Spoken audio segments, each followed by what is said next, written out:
y también el músculo liso, presente en vasos sanguíneos, órganos digestivos, órganos genitales, órganos respiratorios, órganos urinarios. Hoy vamos a hablar un poco de los vasos sanguíneos, que son conductos más o menos cilíndricos que transportan sangre. Esos vasos tienen una pared de músculo liso que permite que, como es músculo, o sea, son células contráctiles, se pueda contraer o relajar para disminuir o aumentar el calibre interno del vaso. ¿Y eso para qué sirve? Y sirve para que, si nosotros tenemos contraído el vaso, restringe el pasaje de sangre, o sea, pasa menos sangre por él. Y si se relaja, donde el calibre aumenta el pasaje de sangre, ¿sí? Este mecanismo, como ya adelanté en la clase pasada con los músculos, en general, es involuntario. Lo hace el organismo de acuerdo a la necesidad, que ya veremos más adelante con el sistema nervioso, que parte del sistema nervioso gobierna justamente en forma automática el calibre de los vasos. Dentro de los vasos sanguíneos, algunos ya habrán escuchado nombrar, tengo las arterias y las venas. ¿Qué características tienen las arterias? Son conductos que llevan en la sangre oxígeno, llevan los nutrientes a los tejidos y soportan presión. El hecho de que la arteria lleve oxígeno, ya más adelante lo van a estudiar, es porque el glóbulo rojo, que está justamente en la sangre, tiene una proteína que se llama hemoglobina, la cual interactúa con el oxígeno para poder transportarlo a lo largo de las arterias. Cuando la hemoglobina reacciona químicamente con el oxígeno, hace que el glóbulo rojo se vea rojo brillante, bien rojo. Y es por esa razón que las arterias que van a ver en los dibujos, en las imágenes de internet, donde sea que vean que estén en color, van a estar siempre de color rojo. Las venas, que llevan dióxido de carbono, desechos, ¿sí?, y no soportan presión, también el glóbulo rojo interactúa con el dióxido de carbono. ¿Y qué pasa? El carbono es oscuro, entonces la sangre no es roja brillante, sino que es un rojo violáceo, parece vino tinto, Es la típica sangre que le sacan de las venas cuando le hacen un análisis, ¿sí?, cuando sacan acá del pliegue del codo, y se ve una sangre oscura. Es porque justamente es el color que adopta el glóbulo rojo en presencia, en reacción química con el dióxido de carbono. ¿Cómo vamos a describir esto? Bueno, las arterias son muy numerosas. En general se dice que parten del corazón, ¿sí? Hay una principal llamada arteria aorta que empieza a distribuirse por todo el organismo para llevar el oxígeno y nutrientes a los órganos y tejidos y que permanezcan justamente vivos, ¿sí? Y las venas en general decimos que desde el organismo vuelve hacia el corazón, porque después del corazón pasa a los pulmones, donde se intercambia el dióxido de carbono por el oxígeno y se cierra así un circuito. Esto quiero aclararlo. Justamente en el corazón, desde el corazón hacia los pulmones, hay una arteria que lleva dióxido de carbono y que es la arteria pulmonar, ¿sí? Es una arteria porque tiene pared gruesa para soportar presión, pero sangre carga oxigenada, o sea que ella con sus ramificaciones son la excepción a la regla de las demás arterias del cuerpo. Y lo propio va a pasar con las venas, que desde los pulmones vuelven al corazón con sangre oxigenada. Son venas que tienen pared delgada, no soportan presión, pero llevan oxígeno, o sea que son las excepciones de las venas, ya que el resto de las venas del organismo llevan sangre carga oxigenada con desechos. Entonces podemos decir que las arterias, dijimos, llevan oxígeno, nutrientes, soportan presión, las venas llevan dióxido de carbono, desechos, no soportan presión.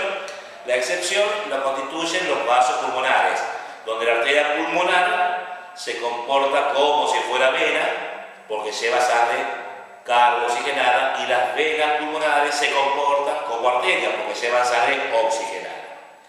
Ahora bien, ¿cómo vamos a describir? ¿Cómo ustedes van a tener que estudiar las arterias? Bueno, acabo de decir que del corazón sale una arteria llamada aorta y sus ramificaciones van hacia todo el organismo. Entonces, como son cilindros que tienen diferente longitud según el vaso que vayan a estudiar, se estudia en base a cómo circula la sangre a lo largo de la circulación. ¿Qué quiere decir esto? Piensen, si tengo el corazón en el centro del tórax, las arterias que lleven sangre oxigenada, por ejemplo a mi cerebro, van a describirse de forma ascendente. En cambio, aquellas arterias que vayan del corazón a mis miembros inferiores se van a describir en forma descendente. O sea que no hay una ley para describir más que seguir el recorrido del flujo sanguíneo. Entonces, tenemos que, vamos a poner un ejemplo, una arteria que va a la cabeza. La arteria que estamos estudiando, la estudiamos de forma ascendente, ¿sí?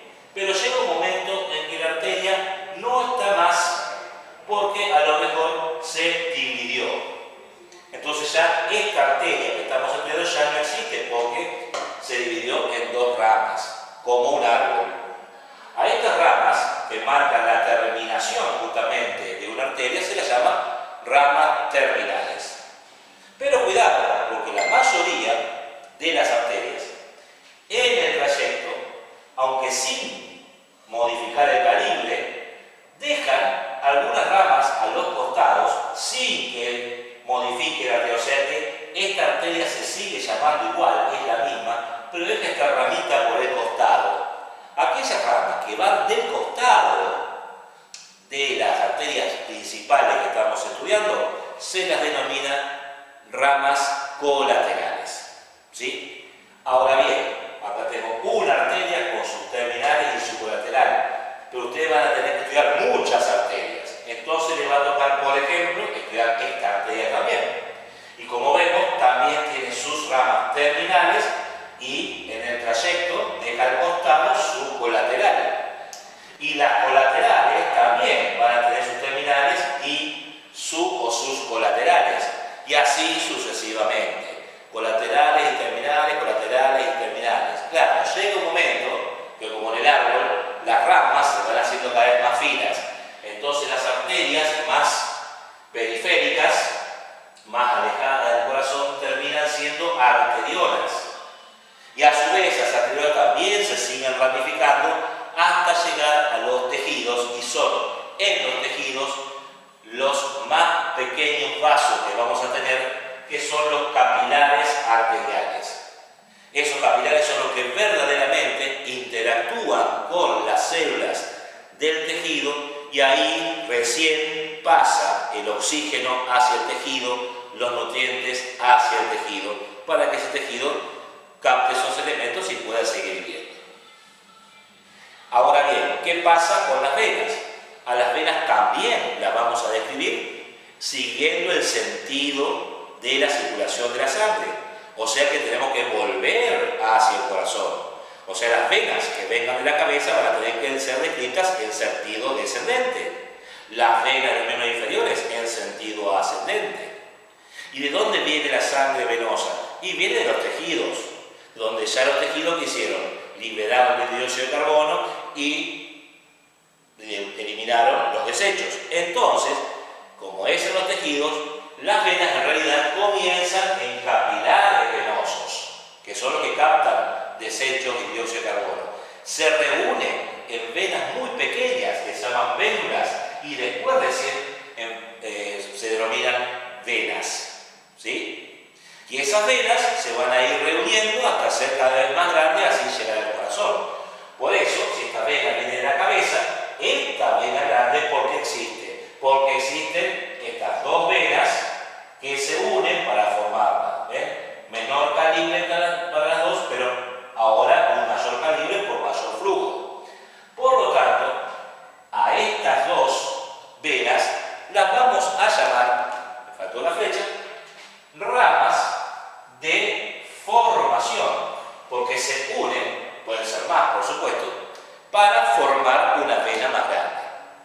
Y esta vena grande, en el trayecto, puede recibir por un costado alguna vena pequeña, sin modificarle demasiado el cariño, o sea, sin cambiar de nombre. Entonces, a esas venas que llegan por los costados, no en la unión de la formación, sino por los costados, se las llaman ramas afluentes. Estas ramas afluentes, ¿sí?, desembocan en la vena mayor. Y esto ocurre en todo el organismo. Así, por ejemplo, ustedes no van a crear una sola vena, sino muchas. Si tienen que hablar, por ejemplo, de esta vena, lógicamente estas dos se unen como ramas de formación para formarla, y esta que desemboca en ella ya formada es una afluente. Y las afluentes mismas también tienen sus ramas de formación uniéndose, y en ellas desemboca una afluente. O sea, así es todo en el sistema vascular. Hay algo que quiero destacar con el sistema capilar, pero antes de eso, copien, queridos, toda esta parte.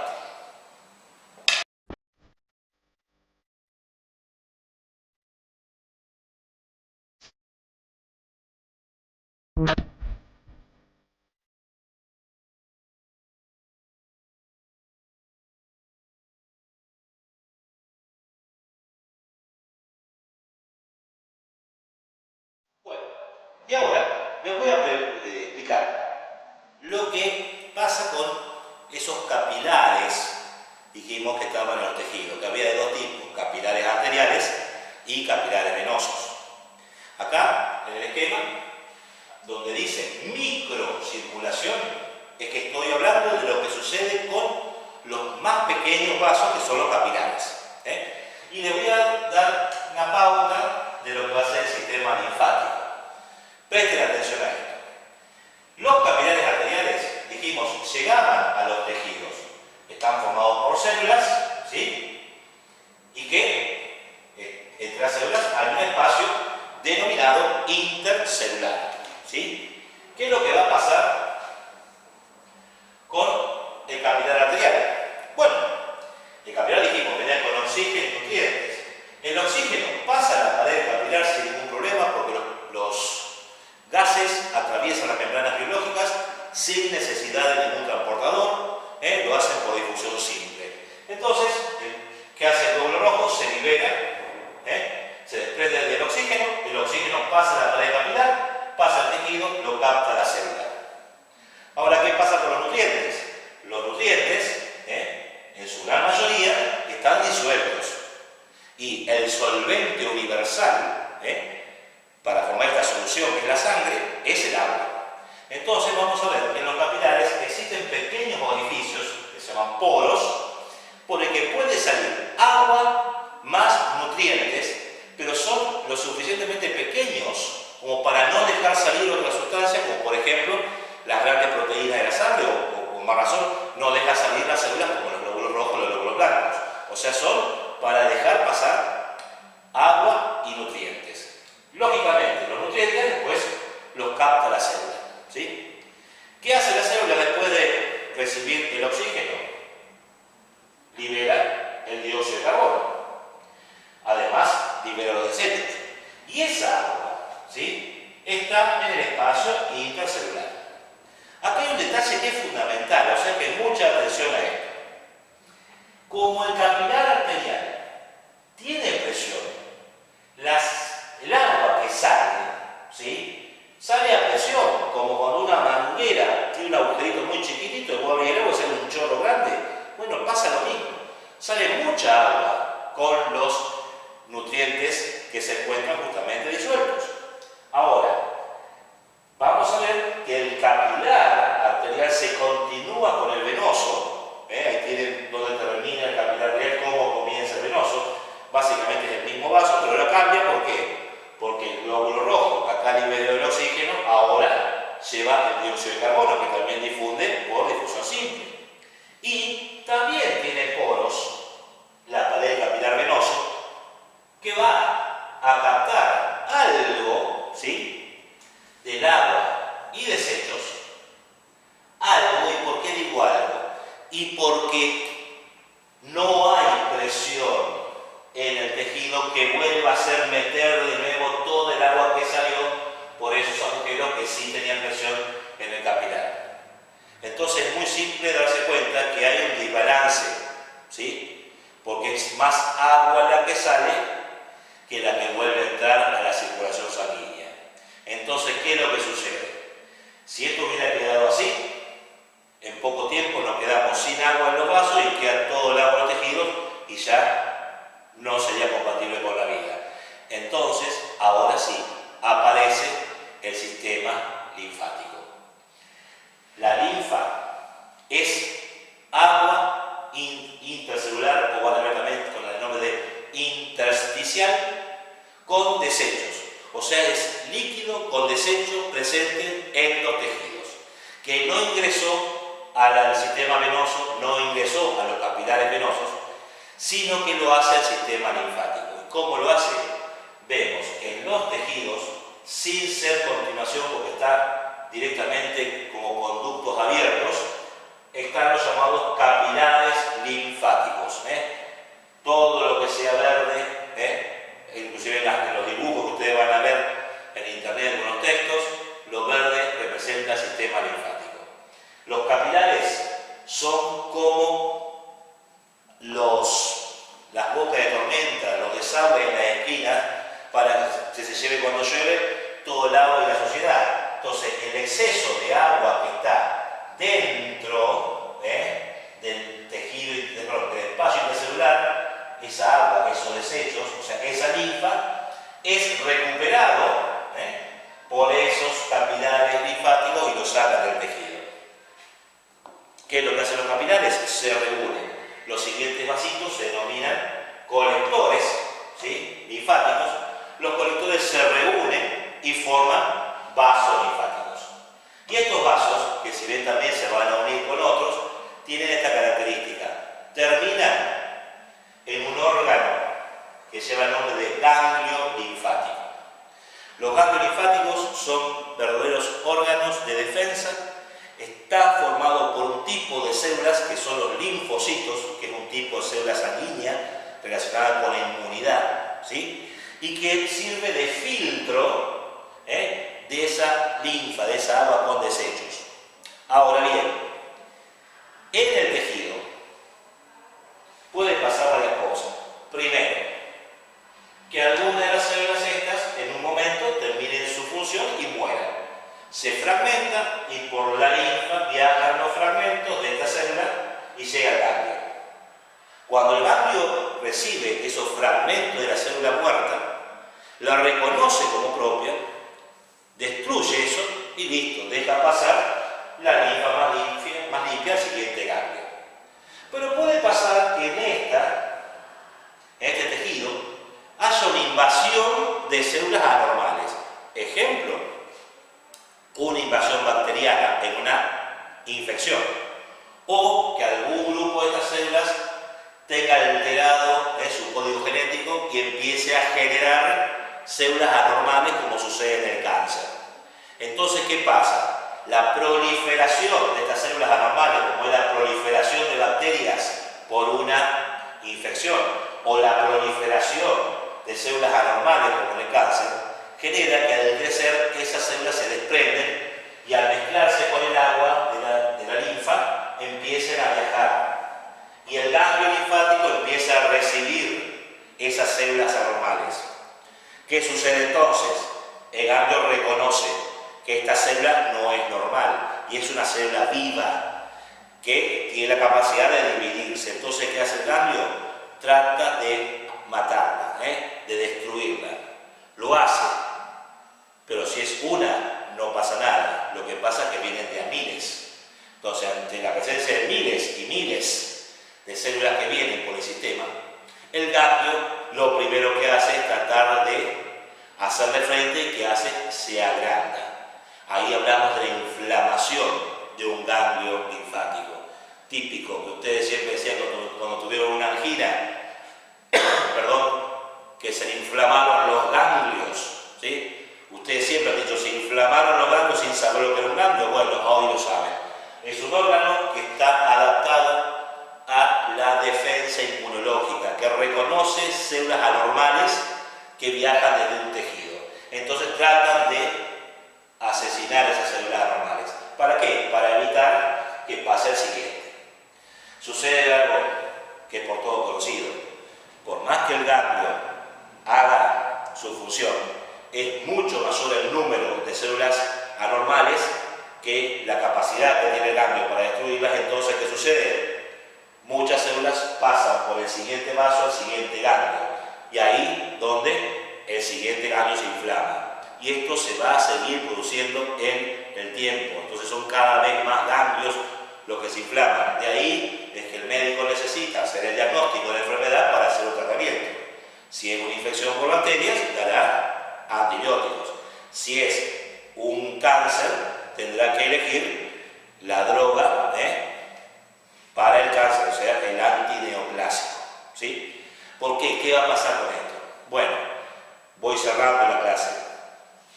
Esta agua con desechos, que debió ir al sistema venoso, pero que viaja por la linfa, ¿sí? En un momento, en la base del cuello, va a ser lo siguiente. Acá, a cada lado, está la unión de dos grandes venas, una que se llama yugular interna y otra se llama subclavia, derecha e izquierda lo mismo. Hay dos grandes vasos linfáticos del organismo completo que luego de ser filtrada la linfa por esos vasos y esos ganglios, se vuelcan a la sangre venosa. O sea que la linfa termina acá. Cuando ya toda filtrada se mezcla con la sangre. O sea que ya a partir de ahí no hay más linfa. Es el agua ya filtrada por el sistema linfático que debió entrar en los tejidos, pero no entra en los tejidos. Pero el problema está en que en el caso de que haya enfermedad, como dijimos recién, invasión por bacterias, por el cáncer, si esas bacterias o esas células cancerosas llegan a mezclarse acá con la sangre venosa, pasan por la sangre venosa al corazón, pasan de largo y van a los pulmones y se quedan en los pulmones. Y eso, en el caso del cáncer, recibe el nombre de metástasis pulmonares. O sea que el sistema linfático es, por un lado, partícipe del sistema inmunológico, pero también partícipe del sistema vascular porque recupera el agua con desechos que queda en los tejidos. Nos vemos la próxima, copien esto primero y hasta la próxima clase.